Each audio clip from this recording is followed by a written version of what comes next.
I'm having a hard time figuring out which camera I look at because I have two. I guess I do the one that, has the light on. One of the cool things about this, and doing the videos here right now is that I get to show you the fun stuff that I've been doing to get ready for, lives with the members and stuff. Like, for example, I can show you one right now because this just happened, just about an hour ago, and I can replay it so you guys can see. Nice.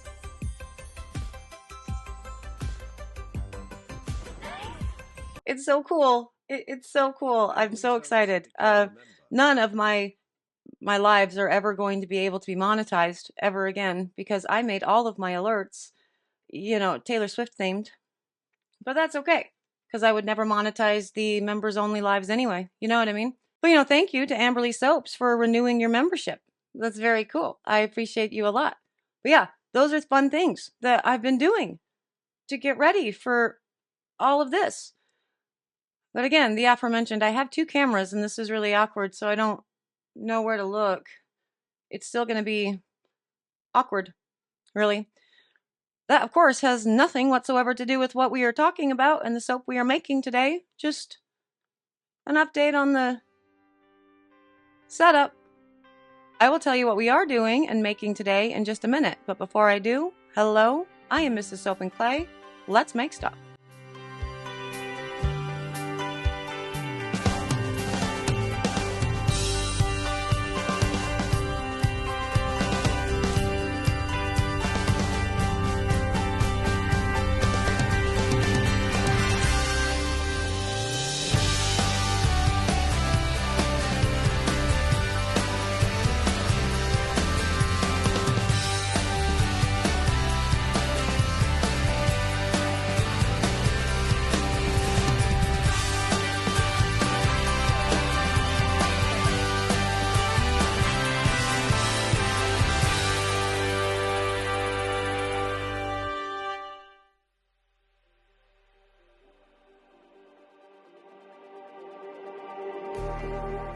How's it going, Sudzers? Welcome back to the channel. You are at Soap and Clay, where we make all the soapy things, and you are here for week 16 of year 3, and we are continuing on with this quest to find an alternative to Tussa Silk in soap.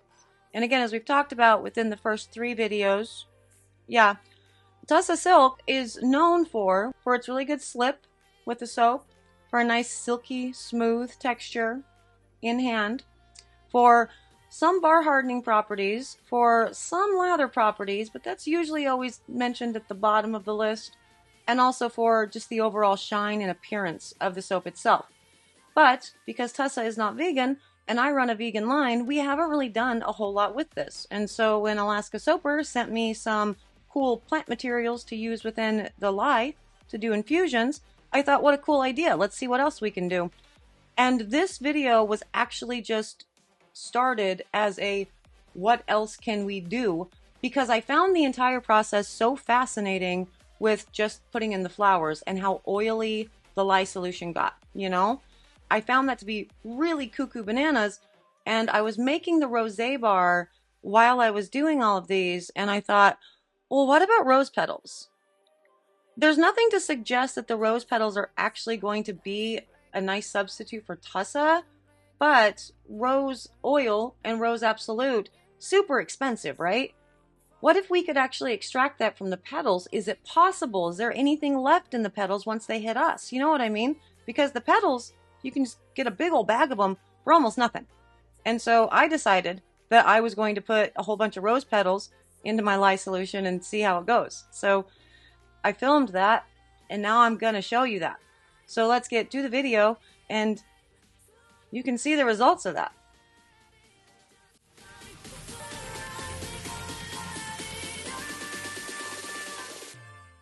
Okay, so realistically, next up in this test, the rose infusion, was really just because I was curious, right? And here's why I'm curious. Rose oil, rose absolute, super expensive. You know what I mean? But getting rose petals from this particular bag is from Brambleberry, not expensive at all. And my assumption with all of this was that the rose petals are like fully dried and this is like the end process. after removing the rose oil or the rose absolute. But then also I'm like, maybe that's not the case at all, because they certainly look really beautiful. And because it's so expensive, and because the lye solution got so oily for the dandelion and the clematis both, I thought, let's try this. Let's see if too the, lye solution for the rose infusion is also very oily, and it's already looking like it's gonna be. It's wild how dark it got. But if that's so, then you would be, getting all of the awesome rose goodness in your soap from, something that's a wildly less expensive product. So I think that's kind of fun. And look at that. Look how oily it is. That's seriously legit. Now, granted, I did put in a veritable crap ton of rose petals into this. I want to say I probably put half a cup of rose petals into the lye solution. That is for, it's 34 ounces of oil. It's 11-ish ounces of water, 5-6 ounces of lye, between 5 and 6 ounces of lye. So it's a smaller batch, it's a batch of 10. So I don't know that it was really that necessary, but it's really oily. And unlike the clematis and the dandelion, the rose petals did soak up all of that water, and they were not at all dry after I gave them a squeeze. The clematis and the dandelion, they got dry really fast. Oh, wow. And the darkness of this is super interesting, like how dark it got. So I really am curious to see if the soap batter stays that dark, or if the soap itself stays that dark after saponification. But also, do you see the orangey streaks in there? You know what it reminds me of? It reminds me of when we did the teas, and I was sort of musing over why one of the teas had these really interesting streaks in the soap batter that would not actually mix. And I think I decided that it was flavonoids. Pronunciation pending. Right? And that, I guess, makes sense because roses have lots of flavonoids. But you see what I mean? It's really interesting oil slick. Just something that's not mixing in to the batter. And I find this entire process very, very fascinating. But yeah, so I think it would be more akin. I guess the roses are probably going to be more akin to a tea, right? Because roses, first and foremost, are often found in herbal teas. So there's that. So I don't really know. Yeah, it's so interesting. It's still not mixing in. Do you see what I mean with the orange streaks in there? It's very wild. But again, I don't super think that this is going to have any effect as far as maybe replacing a tussa, right, with the amino acids. But I'm curious to see, regardless. Again, like I said, I was just doing this for my own weird stuff in lye infusions. And because we were using flowers, I thought, well, maybe we can also use the roses and see if we can extract some of the goodness from the petals. And it turns out, it looks like we can. I find that to be super cool. So there's a nice little tidbit of information. Now, theoretically, what would that do to soap is a different question entirely, right? We know that rose petals are antioxidant rich. We know that rose oil is antioxidant rich. It's not really going to help with the slippage, though. It's also not going to help with the bar hardening. So what else could it be?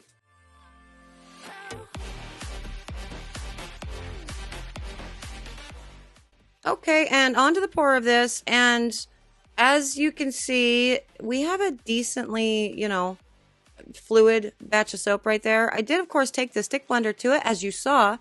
I did that thing. I rarely take the stick blender to it a second time. But yeah, I did that because I really wanted to see if we could work in those orangey streaks. But so it is going to be thicker than normal, but I also used a scent that's just is known to accelerate for everything. It's a rose scent, and it super makes everything get real thick real fast. So it doesn't have anything to do with the actual roses, because you'll see, moving on with the rest of the colors, that they obviously stay, fluid. But look how fast this got thick. It was maybe a minute.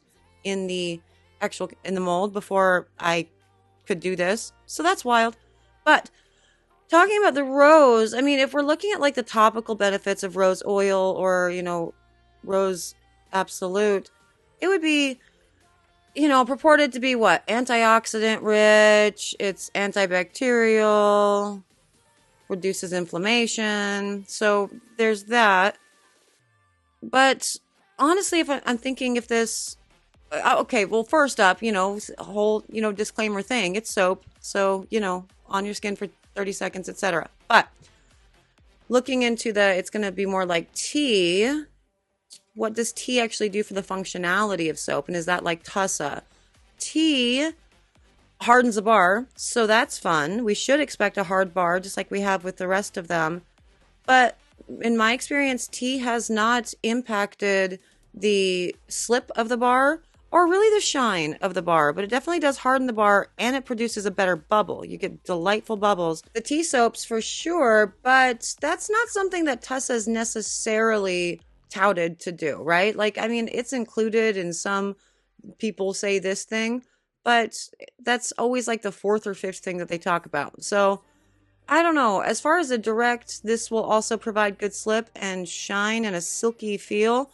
If we are going with the tea route, I'm thinking probably it's not going to, because with my tea soaps, I don't notice any, extra slip or like good hand feel. I mean, it's not a bad hand feel, but it's not a noticeably different hand feel. So we'll see with that. But if you're going with the actual benefits of tea to the skin, it's going to be much the same as the actual, the roses, right? So it's going to be, antioxidant rich and high in all kinds of stuff, bacteria, whatever. There's a lot of benefits to tea, and I'm just not thinking of them exactly at this moment. Maybe I should. Hold please. Okay, yeah, just looked at my book notes, and yeah, it's antioxidant rich, it's antibacterial, it will produce a harder bar, better, bubble, and also can be great for actually obviously inflammation and redness and whatever. So there's the benefits of tea on the skin. Same disclaimer from earlier applies. You guys stop having, some sort of weird opinions because I say some sort of thing. Just follow the guidelines of whatever and just let me talk about my things without having to do disclaimers. That would be great. Also, with this, I am doing it's a rose. I'm trying to create a rose. So the first little part where I put the hole in the middle, I put some green down there like the stem of a rose. And the red part was supposed to be, the rose. And then I just had extra soap left over, so I just put it on top. This was my reasoning. And it ended up being an okay reasoning because this accelerated, got really thick really fast. So that all worked out. But yeah, I mean, with the teas or the roses, again, yeah, going back, I don't know that it's going to be a direct, actual sub for the amino acids that are in Tussa, because in silk amino acids, while of course there are amino acids in rose as well, they're different than the ones that are in the Tussa. So if the idea is it's the amino acids that are going to be causing this nice slip and this nice silky feel, I don't know that that's really what we're going to be getting from this, but we don't actually know until we test. And so that will be occurring, after we're done with all these bars. So kind of sorry for throwing this in to, all of this. Of course I will be doing, corn, and I'm doing, oh my gosh, the one I'm doing tomorrow is my favorite for sure. But I wanted to play with this because we were playing with flowers, and yeah, I just really was more curious as to how much oil would come from those petals. And so now we know.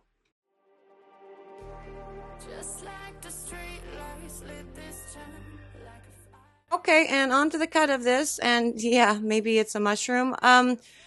I don't see any real shine aside from what I would normally expect from a tea soap. It's certainly not as shiny as the rest of the bars, and again, these were not cured any differently than any of the rest of the soaps.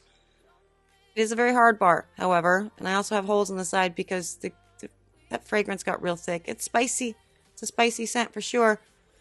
And yeah, it kind of looks like a mushroom.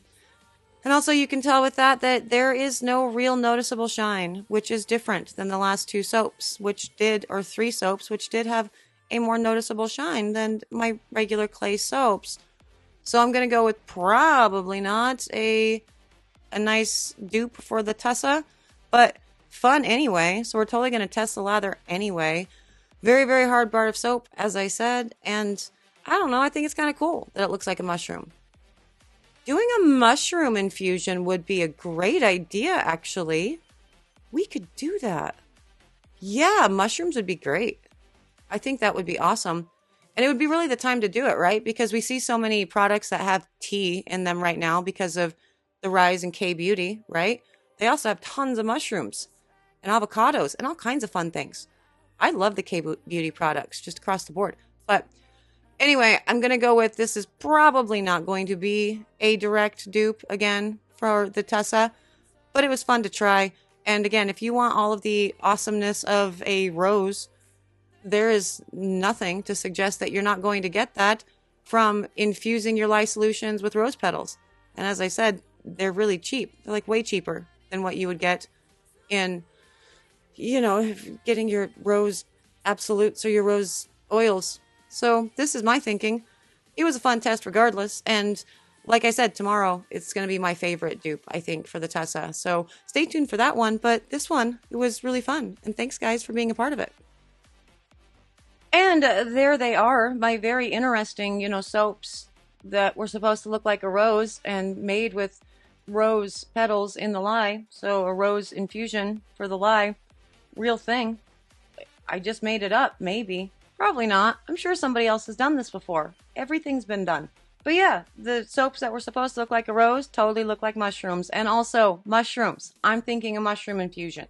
I think that ticks all of the boxes. And other people have mentioned okra, which sounds like a fascinating one too. But we are not doing mushrooms or okra for the remaining 2 bars within this because I originally started with 4 bars and added more to this. And at some point, I actually do have to give you a lather test. So we're not going to do that for this round. We'll probably have a second though, because I'm having a lot of fun with lye infusions. And I feel like we haven't done that nearly enough on the channel. Though I'm pretty frequently putting weird stuff in the lye solution. So while the bar hardening effects were certainly there for the rose, I love that, which is very cool. The Tussa substitution, I'm thinking it's probably not just in hand. I don't know that I'm going to get that slip. I don't know that I'm going to get that silky feeling with the lather, but we'll see. I think it is more going to be like the tea soaps that we make, but we will find out with the lather test, which will be in just a couple days. We do have 2 more videos of the actual weird stuff we put in lye solutions, before we do the test. So if you're interested in those 2 more videos and seeing what I use, or the water tests in general, subscribe, do the things. That would be excellent. For those of you who have subscribed and done the things, hey, you're excellent. Thank you very much. And thank you for all of the cool advice for other ones that we could test. I really love that and appreciate that. And I'm actually excited to try them. Somebody actually offered to send me okra, which is cool. Like okra fibers. So that's really fun. I love that. But anyway, I'm going to go because I actually want to play with this setup a little bit more. And yeah, I just want to play with my computer because I'm getting the hang of it. And I never thought I would because this system that Mr. Soap and Clay built me, it was for gaming, like streaming video games. And it's very intimidating. Honestly, it's so intimidating. And I'm figuring it out. And so I want to keep playing. But I will see you guys all again tomorrow for another round of weird stuff in lye solutions. I think that's like the 6th time I've said that. So it'll be fun. Bye.